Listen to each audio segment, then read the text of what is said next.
So if you're a Tolkien fan, this may not be the movie for you. So if you're an anime fan, this may be okay. This may be fine. So listen, I mess with Kenji Kamiyama. He worked on Akira, which is one of the old school anime like flicks of all time. I have no problem with basically most of the stuff that I've seen that he's worked on. Did he work on this particular script? I don't know. So The War of Rohirrim, the anime, stars Miranda Otto. Isn't that? So I wanted to go through a little bit this article on UK Yahoo that talks a little bit more in depth about what's going on with the War of Rohirrim. So this is from a few days past. It's written by Gabriella Gasinger and Ian Sandwell. So The Lord of the Rings is coming back to the big screen in 2024 in a totally different way. And I'd say that that's actually a plus. Anything that it's going to really directly mirror the Jackson trilogy is not a good idea. But that's just sort of like my ad lib. The Lord of the Rings, The War of the Rohirrim is an anime film that will bring us back to the Middle Earth with incredible visuals. I'm sure Amazon would not agree with that, but on June 2023, Annecy Film Festival showed an exclusive first look of the film, and the first reactions are very positive. So the first impressions of the movie were very, very good. So here's a clip.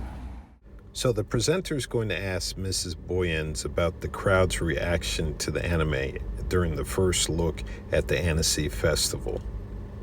For each of you. I could feel the energy in the room, and I think it was amazing. I think the crowds here are really knowledgeable.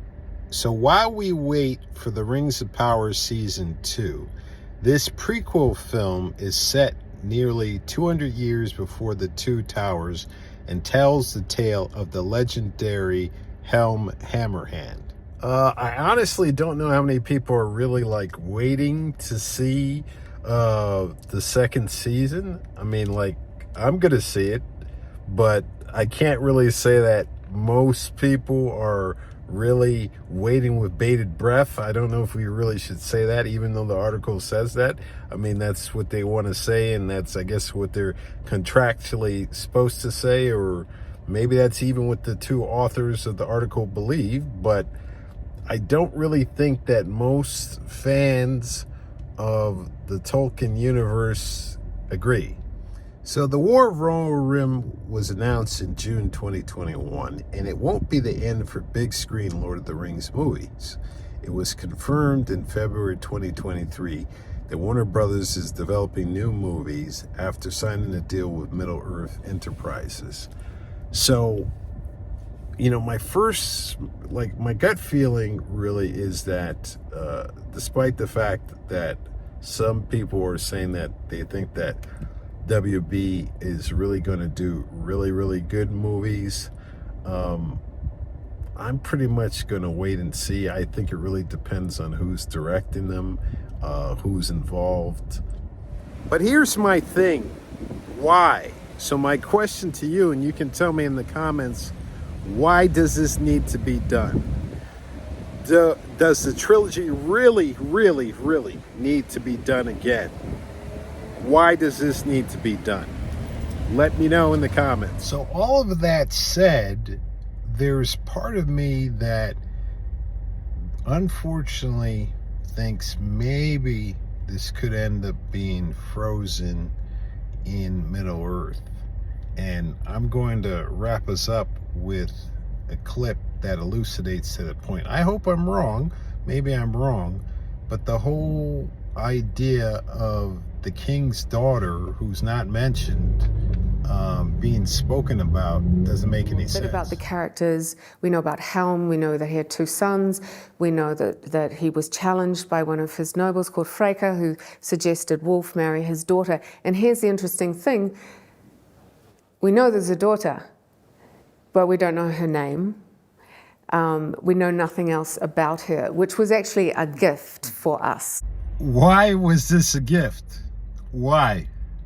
Explain. Why was this a gift? Because we could then take what we knew of from the way Professor Tolkien wrote other female characters like Eowyn. No, woman, no. Please tell me that you didn't make the War of Rohirrim about a young Eowyn knockoff. Please tell me. Please. And draw upon some history that was very relevant to the Rohirrim and create her and tell her story. So hopefully it's a mix of being as faithful as we possibly can to his original. So this is the part where you're going to lose most of the Tolkien fans, because you guys said that you didn't have enough information, so you made up a character and then basically hijacked most of the story of the War of Rohirrim. That's what you're saying here. So hopefully it's a mix of being as faithful as we possibly can to his original. Okay, already you kind of lost me about, like, what's the connection to the War of Rohirrim? Is this like a Middle-earth Frozen story? Yeah, I don't know what to tell you. This is either going to be really, really good or really, really bad. And I think this clip from Akira is a good place to wrap up a little bit, to give us context of what kind of work anime maybe should be. And then the director is Kenji Kamiyama. I mean, how can you lose with that?